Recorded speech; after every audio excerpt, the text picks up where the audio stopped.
नीलम गोरे यांच्या कार्यालयात धमकीचं पत्र पाठवण्यात आलंय। विधवा प्रथा बंद करण्याच्या निर्णयात गोरे यांनी पुढाकार घेतला होता, त्यानंतर त्यांना धमकी देण्यात आली आहे। निर्णयाची अंमलबजावणी केली तर विधवा महिलांवर बलात्काराची धमकी देण्यात आली आहे। राज्य महिला आयोगाच्या अध्यक्ष रुपाली चाकणकर यांना जीवे मारण्याची धमकी देण्यात आली आहे। राष्ट्रीय महिला आयोगाच्या ऑफिसला फोन करून पुढील 24 तासात जीवे मारण्याची धमकी देण्यात आली आहे। धमकीचा गेल्या काही दिवसातला हा तिसरा फोन आहे। शिवसेनेचे अंधेरी पश्चिम विभागाचे संघटक संजय कदम यांची 7.5 तास ईडीकडून चौकशी झाली। संजय कदम यांची कागदपत्रांसह ईडी कार्यालयात चौकशी झाली। अनिल परब प्रकरणी त्यांची ईडीकडून चौकशी झाल्याची माहिती मिळाली आहे। संजय कदम हे अनिल परब आणि संजय राऊत यांचे जोडीदार आहेत। कोविड हॉस्पिटल घोटाळ्यामध्ये देखील ते जोडीदार आहेत असा आरोप भाजप नेते किरीट सोमय्या यांनी केलाय। तर अनिल परब हे दिशाभूल करत असून जेलवारी पक्की आहे असं देखील सोमय्या म्हटले। दिल्लीचे आरोग्य मंत्री सत्येंद्र जैन यांना ईडीकडून अटक करण्यात आली आहे। कोलकाता येथील एका कंपनीसोबत हवाला व्यवहार केल्याचा त्यांच्यावर आरोप आहे। यापूर्वी देखील एप्रिल महिन्यात ईडीनं सत्येंद्र जैन यांचे कुटुंबीय तसंच त्यांच्याशी संबंधित काही कंपन्यांची 4.81 कोटी रुपयांची मालमत्ता जप्त केली होती। केंद्रीय मंत्री नारायण राणेंच्या अडचणीत आणखी वाढ झाली आहे, कारण मुंबई महापालिकेनंतर आता मुंबई उपनगर जिल्हाधिकारी कार्यालयानं नारायण राणेंना नोटीस पाठवली आहे। मुंबईतील अधीश बंगला CRZ उल्लंघन प्रकरणी नारायण राणेंना नोटीस पाठवण्यात आली आहे। 10 जूनला सुनावणीसाठी उपस्थित राहण्याचे आदेश दिले।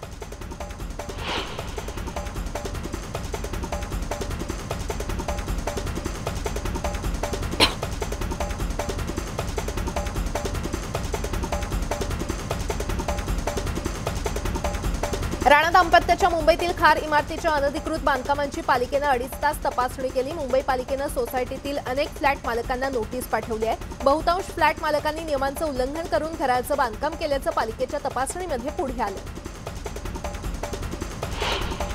नाशिकमधील स्वामी गोविंदानंद यांची शोभायात्रा रद्द करण्यात आली आहे। शोभायात्रेला पोलिसांनी परवानगी नाकारली, त्यामुळे शोभायात्रा रद्द करण्यात आली आहे। शहरात कलम 144 लागू करण्यात आले, मात्र मंगळवारी सकाळी शास्त्रास्त्र सभा होणार आहे। दरम्यान ज्यांच्यामुळे हा वाद निर्माण झाला आहे ते किष्किंधा मठाचे मठाधिपती गोविंदानंद सरस्वती यांना देखील पोलिसांनी नोटीस बजावली आहे। उद्या होणाऱ्या शास्त्रार्थ सभेचं पोस्टर जारी करण्यात आलेलं आहे। महर्षी पंचायतन सिद्ध पीठाच्या वतीनं हे पोस्टर जारी करण्यात आलंय। देशभरातल्या साधू महंतांना उद्याच्या सभेचं आमंत्रण देण्यात आलं असून हनुमान जन्मस्थळ वादाचा विषय उद्याच्या सभेत निकाली निघणार का याकडे लक्ष लागले। मुंबई पालिका क्षेत्रातील 269 शाळा या अनधिकृत आहेत। या शाळांची यादी पालिकेनं संकेतस्थळावर जाहीर केली आहे। तर या शाळांमध्ये प्रवेश न घेण्याचं आवाहन पालिकेनं केलंय। तसंच या शाळांवर बंदी करण्यासह आर्थिक दंड आणि कायदेशीर कारवाई करण्यात येणार आहे। मुंबई महापालिकेच्या पंचवार्षिक निवडणुकीसाठी आरक्षणाची सोडत मंगळवारी वांद्रे येथील रंगशारदा सभागृहात पार पडणार आहे। ओबीसी आरक्षणाशिवाय होणाऱ्या महिला सर्वसाधारण, महिला अनुसूचित जाती आणि जमातीसाठी राखीव असलेल्या प्रभागांसाठी सोडतीकडे सर्वांचं लक्ष लागून राहिलंय। एकूण 236 जागांपैकी 118 प्रभाग महिलांसाठी असणार आहेत। काँग्रेसकडून इम्रान प्रतापगडी यांना राज्यसभेची उमेदवारी देण्यात आलेली आहे। त्यावरून आता पक्षात नाराजीचा सूर उमटतोय। उमेदवारी दिली नसल्यानं काँग्रेस नेत्या नगमा यांनी नाराजी व्यक्त केली आहे। मी कमी पात्र आहे का? इम्रान यांना उमेदवारी मिळते, मला नाही, असा सवाल नगाम यांनी उपस्थित केलाय। काँग्रेस आमदार आशिष देशमुख यांनी काँग्रेसवर नाराजी व्यक्त केली आहे। इम्रान प्रतापगडी यांचं उत्तर प्रदेश निवडणुकीमध्ये डिपॉझिट जप्त झालं होतं, त्यांना काँग्रेसनं राज्यसभेची उमेदवारी दिल्यानं त्यावर आशिष देशमुख यांनी नाराजी व्यक्त केली आहे।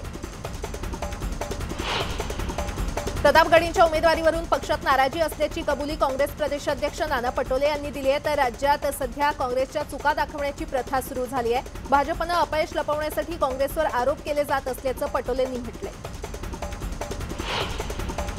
राज्यसभेसाठी भाजपच्या 3 उमेदवारांनी अर्ज दाखल केलेत। पियुष गोयल आणि अनिल बोंडे यांनी उमेदवारी अर्ज दाखल केलाय, तर 6व्या जागेसाठी धनंजय महाडिक यांनी उमेदवारी अर्ज दाखल केला। त्यामुळे शिवसेना आणि भाजप यांच्यात 6व्या जागेसाठी थेट सामना होणार आहे। दरम्यान भाजपचे 3ही उमेदवार निवडून येतील असा विश्वास विरोधी पक्षनेते देवेंद्र फडणवीस यांनी व्यक्त केलाय। तर राऊतांच्या टीकेला देखील त्यांनी प्रत्युत्तर दिले। आम्हाला घोडेबाजार करायचा नसल्याचं फडणवीसांनी स्पष्ट केलं। शिवसेना नेते संजय राऊत यांनी भाजपवर घणाघाती हल्ला केलाय। भाजपनं राज्यसभेसाठी तिसरा उमेदवार दिल्यानंतर राऊतांनी भाजपवर आरोप केलेत। भाजपला घोडेबाजार करायचा होता, त्यामुळे त्यांनी संभाजीराजेंना ढालीसारखं वापरलं, असा आरोप संजय राऊत यांनी केलाय। राज्यसभेसाठी राष्ट्रवादी काँग्रेसकडून प्रफुल्ल पटेल यांना उमेदवारी देण्यात आलेली आहे। त्यासाठी प्रफुल्ल पटेल यांनी आपला उमेदवारी अर्ज दाखल केलाय। पक्षानं माझ्या कामाची दखल घेत संधी दिली आहे, तर भाजपनं जरी सांगितलं तरी आम्ही उमेदवारी मागे घेणार नाही, असं प्रफुल्ल पटेल यांनी म्हटलं। राज्यसभा निवडणुकीत घोडेबाजार होणार नाही, भाजपचा उमेदवार निवडून येणार असल्याचा विश्वास केंद्रीय मंत्री रामदास आठवले यांनी व्यक्त केला। अपक्ष भाजपसोबत असल्याचा दावा देखील आठवलेंनी औरंगाबादेत केलाय।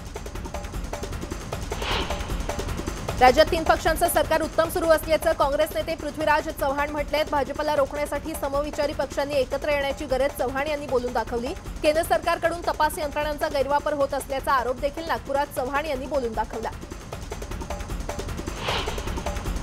संभाजीराजेंचा घात कुणी केला हे सर्व जनतेला माहीत असल्याचं वक्तव्य केंद्रीय मंत्री रावसाहेब दानवे यांनी केलंय। तसंच शिवसेनेनं त्यांचा घात केला असल्याचं देखील ते म्हटलेत। आमचा पक्ष हा परिवारवादी नाही, असा खोचक टोला देखील त्यांनी लगावलाय। छत्रपती शाहू महाराज यांचं वक्तव्य योग्य असून ते विचारपूर्वक बोलले असल्याचं वक्तव्य मंत्री छगन भुजबळ यांनी केलंय। त्यावर अधिक चर्चा नको, ते ज्या गादीवर बसले आहेत त्याला देशभर मान आहे। महाविकास आघाडीच्या उमेदवारांना काही अडचण नाही, सर्व उमेदवार निवडून येतील, असंही भुजबळ यांनी म्हटलं। सचिन वाझेनं माफीचा साक्षीदार करावं यासाठी कोर्टात अर्ज केला होता। यावरील सुनावणी पुढे ढकललेली आहे। वाझेचे वकील कोर्टात हजर झाले नाहीत, त्यामुळे सुनावणी पुढे ढकलण्यात आली आहे। नाशिकच्या